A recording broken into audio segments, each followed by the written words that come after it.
Olá pessoal, sejam muito bem-vindos à nossa quarta videoaula de astronomia de posição aqui no canal Olympic Birds, em que nós estamos preparando vocês para as provas de seletivas online. E na aula de hoje a gente vai estar tratando do tema sistemas de medidas de tempo, que é um dos temas que mais caem nas provas de seletivas. Antes de mais nada, como foi que surgiu essa necessidade de estar medindo, de estar padronizando a passagem do tempo? Ela surgiu quando o ser humano teve uma necessidade básica, que foi a de juntar duas atividades que à primeira vista parecem diferentes, mas que são completamente relacionadas uma à outra, que são as atividades cotidianas humanas e as atividades periódicas da natureza. A forma mais simples de estar se fazendo isso foi estar observando o céu como se fosse um grande relógio. Isso por quê? Porque o céu, a disposição dos astros na esfera celeste, ela é periódica.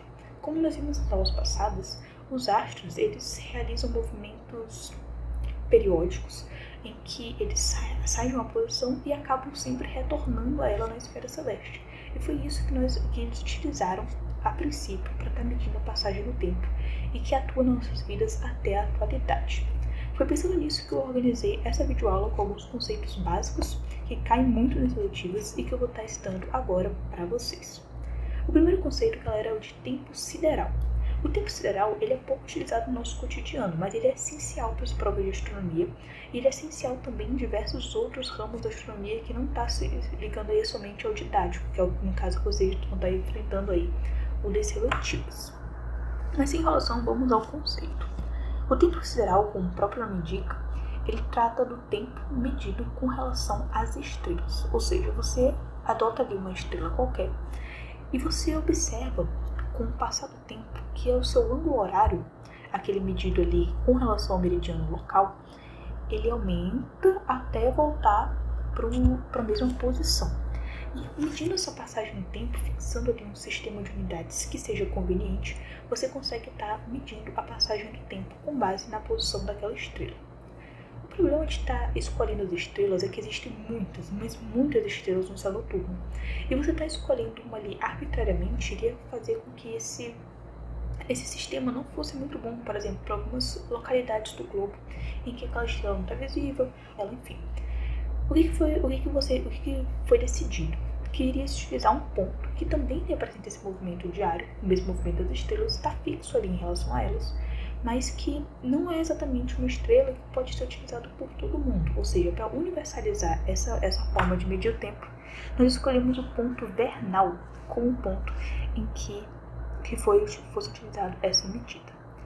Então, contextualizando, terminando aqui tudo isso, depois de escolhido o ponto vernal, nós podemos afirmar que a hora sideral, ou seja, vamos supor que você tem um relógio que marca a hora sideral, ela é basicamente nada mais, nada menos do que o ângulo horário formado pelo ponto vernal. E se você se lembra da aula passada, você pode estar achando um pouco estranho. E foi exatamente o que eu coloquei aqui nessa observação. Porque se estamos medindo a hora usando o ponto vernal, o ângulo horário do ponto vernal, às 0 horas, o que nós conhecemos como meia-noite, que nesse caso não é meia-noite, são exatamente 0 horas, seria quando o ponto vernal estivesse acima do horizonte, no meridiano local. Isso é um pouco contra-intuitivo para a gente que determina meia-noite quando o sol passa ali por debaixo do horizonte, pelo também meridiano local.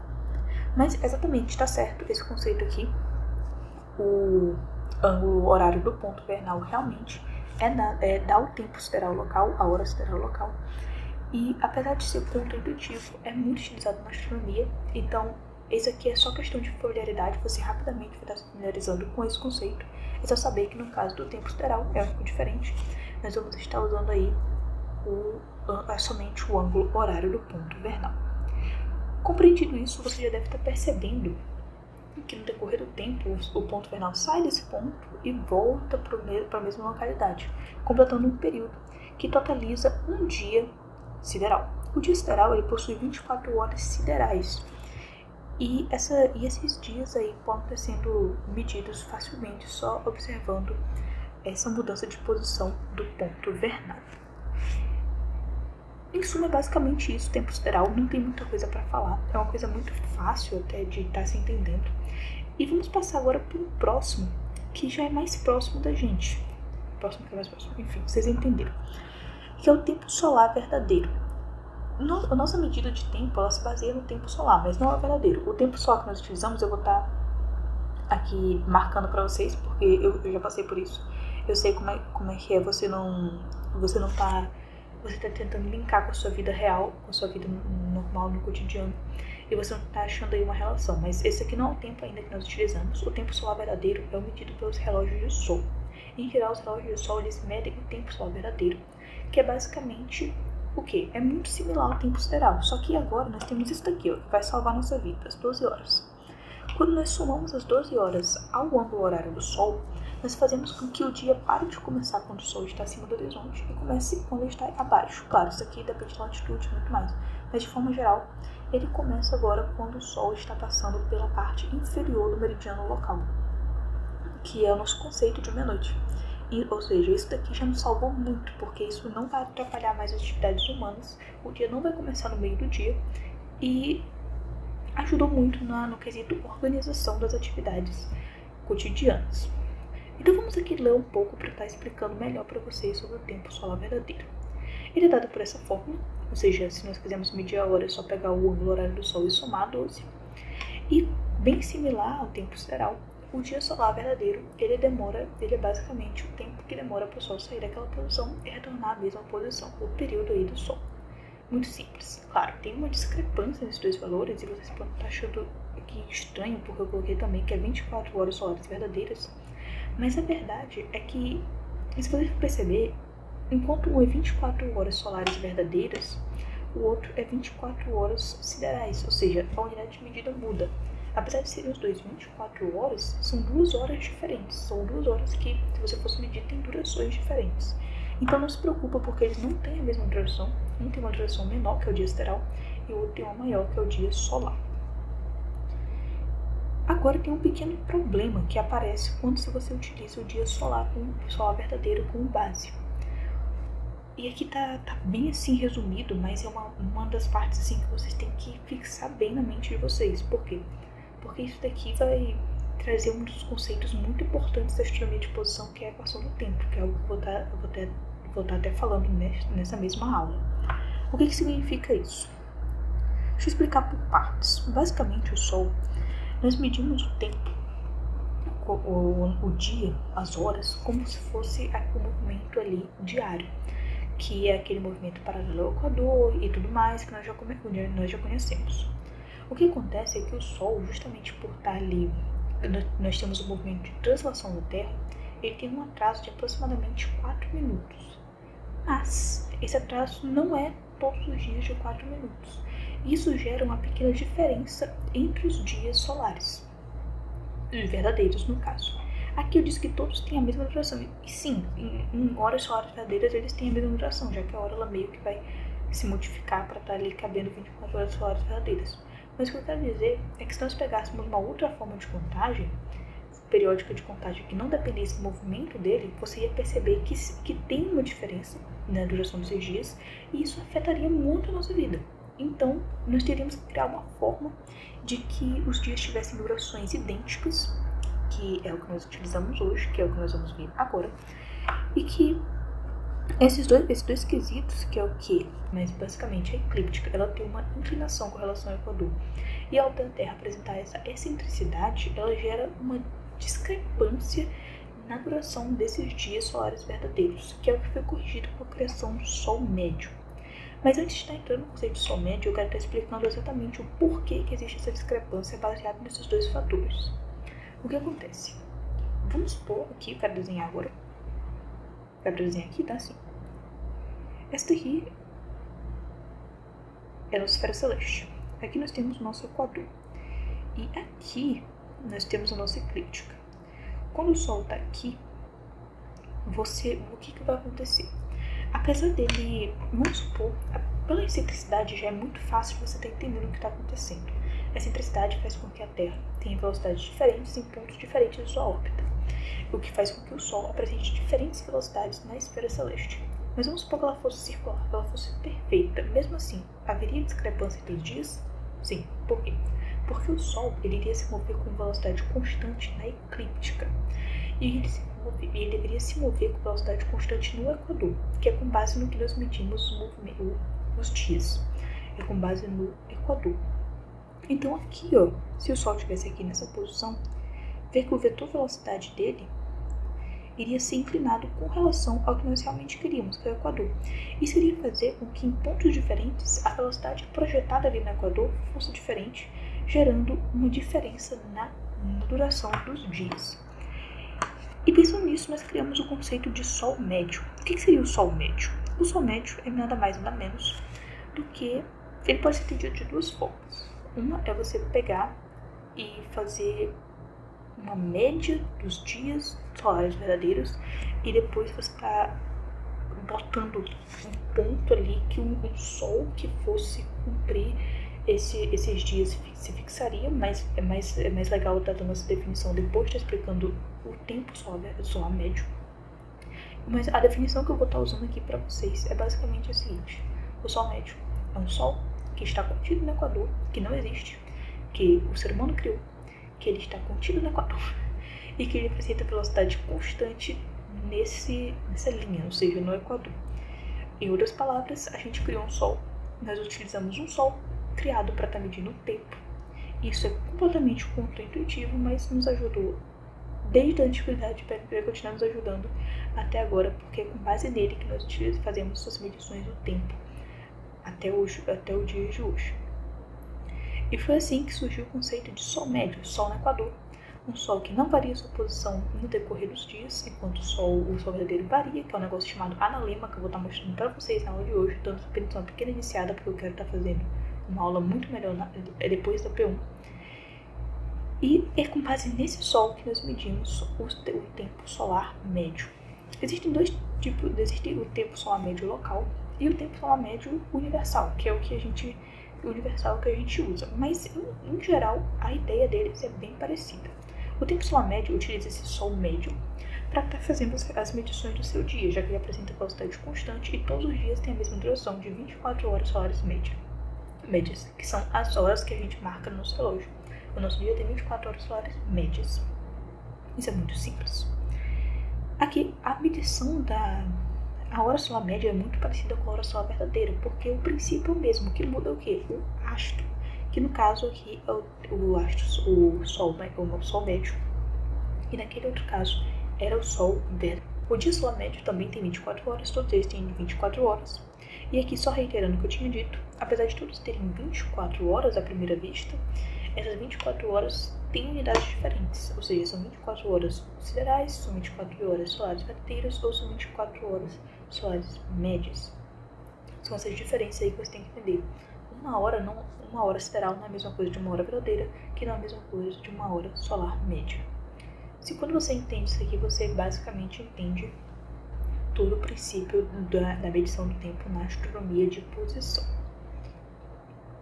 E aqui está o grande que nós utilizamos no nosso dia a dia, que está aí marcando no celular, que está aqui marcando no meu tablet, enfim, é o que nós utilizamos no nosso cotidiano, que é o tempo universal. Ele se baseia basicamente no Sol médio. Ele mede a hora sim no Sol médio, só que existem diversos fatores que influenciam a medida do tempo, e um deles é o fator geopolítico. O que acontece? Você não pode ter comunidades próximas que meçam horas diferentes, porque isso iria atrapalhar toda a vida e sociedade. E foi com base nisso que foi criado o sistema de fuso horário. O que é um sistema de fuso horário? Você delimita faixas de mesma espessura na Terra, não no hemisfério leste, mas na Terra, e que todas as faixas elas vão ter uma hora instituída, uma hora definida. Ou seja, você, apesar de elas terem horas locais diferentes, na ordem de minutos, não pode ser uma discrepância muito alta, você meio que pega o meridiano do meio dela, que é o meridiano central, e faz com que toda aquela faixa siga o mesmo horário do meridiano central, de forma que não se desorganiza as atividades sociais dentro daquela faixa. Claro, isso daí é uma forma muito ideal de estar se falando, porque por questões até mesmo geopolíticas, essas faixas seguem fronteiras, seguem determinações políticas que não vêm ao caso aqui na aula, porque a gente está falando sobre as questões astronômicas, as questões geográficas dessa criação, mas é basicamente o seguinte: o mínimo valor que eles utilizaram aí para estar variando de hora para hora seria um intervalo de 1 hora. Ou seja, você não pode ter medições da hora local e da hora solar média que distem ali de 1 hora. Da hora solar média não, da hora universal que distem ali de 1 hora.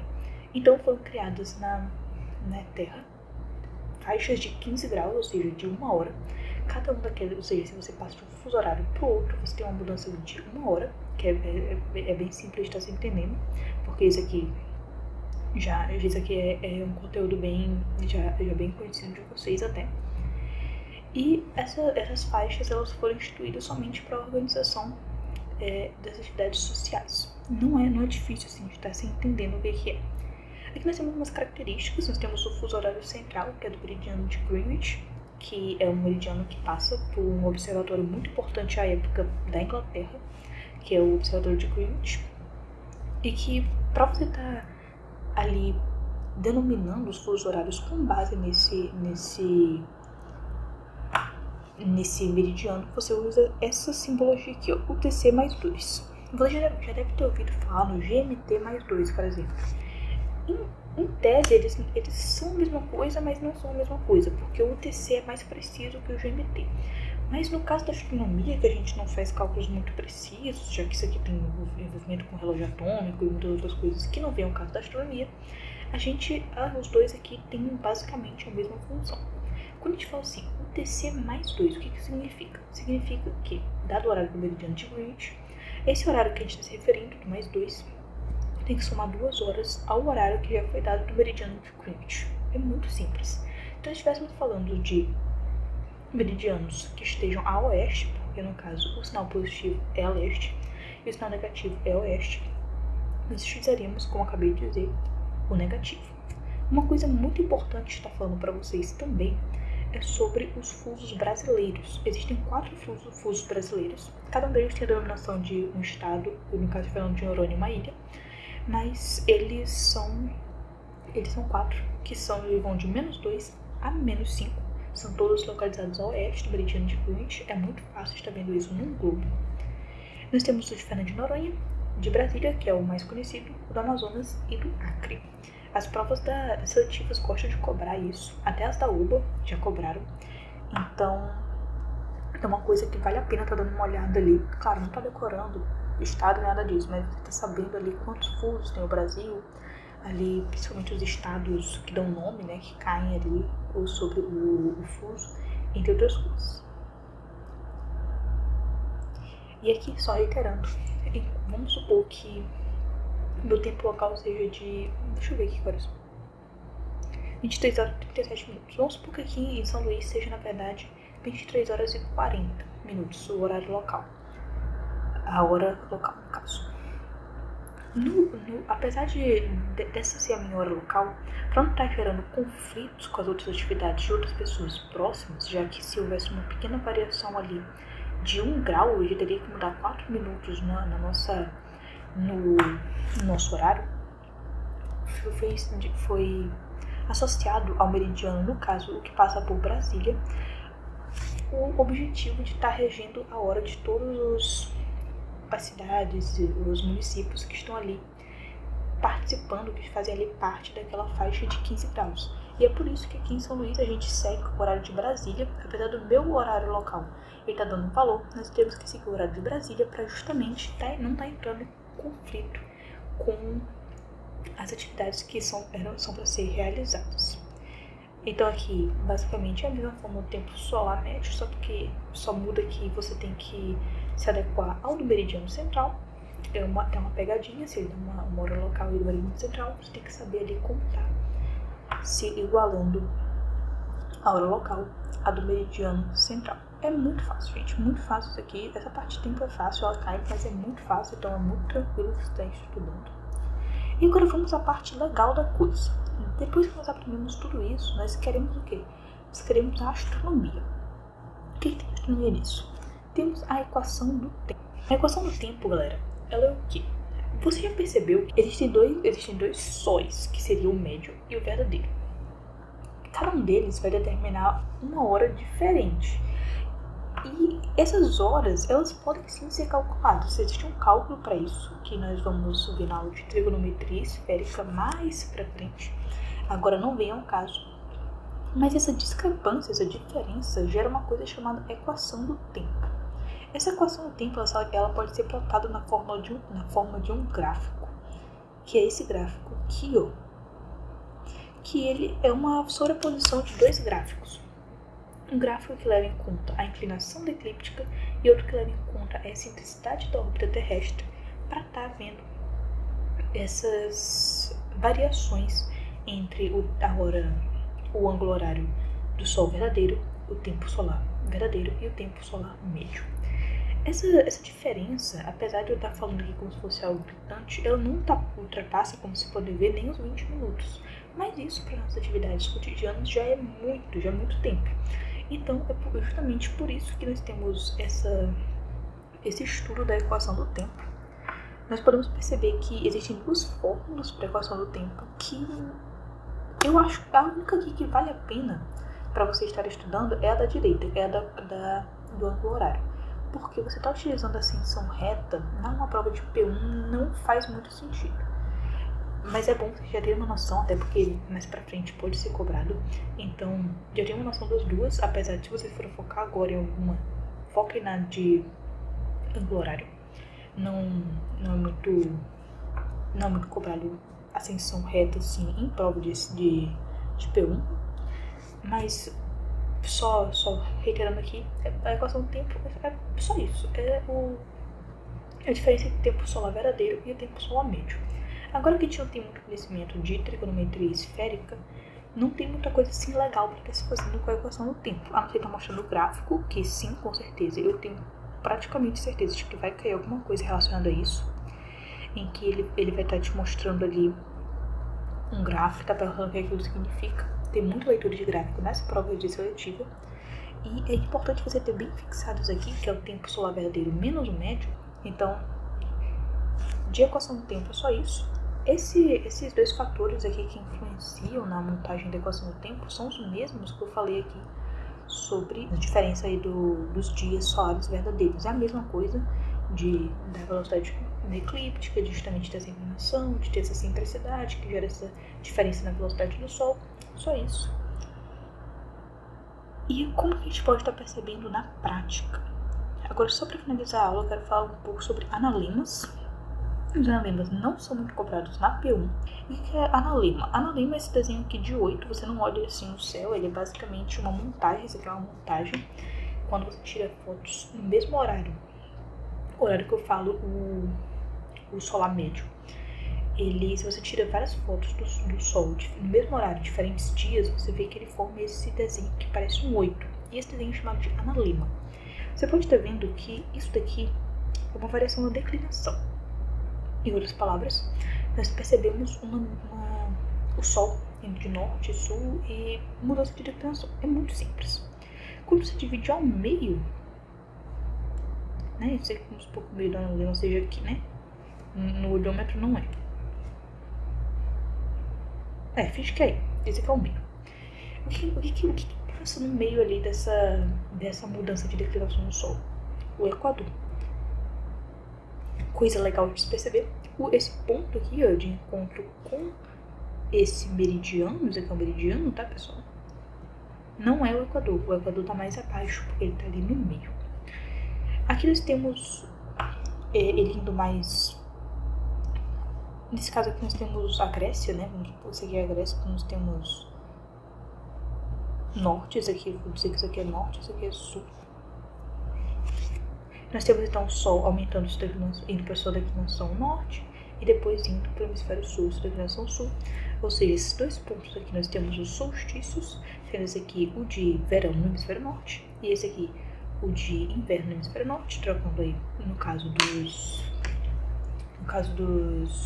da mudança de hemisfério. Nós também temos aqui os dois pontos de equinócio, que vocês podem estar vendo que distam. E uma coisa legal de se perceber é onde estaria o Sol médio em tudo isso. Aqui. Ele está aqui. O Sol médio, ele tem, se nós temos a mesma hora média, na mesma hora solar média, ele está ali ocupando sempre o mesmo ângulo horário. E ele também está sempre contido no Equador. Ou seja, enquanto o Sol médio está sempre aqui, o Sol verdadeiro ocupa alguma dessa posição, mostrando aí essa diferença na duração, na hora solar verdadeira e média, que é o que nós calculamos com a equação do tempo. Esses pontos em que a equação do tempo é considerada zero, ou seja, em que coincide com a posição do Sol médio, não no caso a posição, mas ali o ângulo horário, do Sol médio com o do Sol verdadeiro, nós temos 4 pontos, 1, 2, 3, porque são 2, e 4. São esses 4 pontos aqui, ó. Se você puxar aqui o zero, são esses 4 pontos aqui, ó. Tem muita coisa que eu quero fazer uma aula só de analema, vontade de fazer uma aula só de analema, de tanta coisa legal que tem. Mas se cair aí, se eles evitarem de colocar um analema na P1, você já tem uma noção de que o equador não é o que passa pelo ponto de encontro. Esse ponto aqui que faz a dobrinha do 8, o equador passa aqui no meio da mudança de declinação. Essa mudança aqui é a mesma da eclíptica, de 23 graus e 27 minutos de arco, vou estar colocando 23,5, e não tem que se preocupar, analema é isso. E também, falando agora, mudando de assunto, nós temos as medidas em relógios de sol, que é como eu disse para vocês, os relógios de sol costumam marcar a hora solar verdadeira local, né? E só que a nossa hora solar é média, então gera ali uma diferença, e é por isso que os relógios de sol entraram em desuso. Estou mais aí para enfeite, claro que muitas pessoas devem usar, mas normalmente não é muito utilizado quando você tem relógios analógicos, digitais ali à disposição. Uma observação é que os analemas variam de corpo celeste para corpo celeste, mas isso fica para a nossa aula de analema. Espero que vocês tenham gostado dessa aula. Nós fizemos aqui um resumo do que nós podemos estar cobrando, pode ter sido cobrado aí da gente de tempo. Nada com que se preocupar. Essas ideias de tempo são bem legais, mas ao mesmo tempo são bem fáceis, ou seja, tira um pouco aí da parte legal da coisa, que é trabalhar com coisa difícil. Eu coloquei aqui o conceito de analema e algumas noções de equação do tempo para vocês estarem vendo em que outras coisas mais divertidas podem ser cobradas esses conceitos. Vamos estar finalizando então o vídeo por aqui, porque eu tenho certeza aí que você está se dando bem, que a prova seletiva já é na próxima semana. Vou ter aqui os cards aqui, que vão ficar com os vídeos do canal para vocês estarem acompanhando, estarem se esforçando, estudando aí para essa prova seletiva. Então não se esqueça de estar se inscrevendo no canal, deixando aquele like, comentando aí qualquer dúvida que vocês tiverem, que a gente está aqui à disposição de vocês. E sigam aqui o canal, vejam as outras postagens para vocês estarem maximizando as chances de estar indo aí para a Barra do Piraí esse ano. Pessoal, vejo vocês na próxima aula e tchau!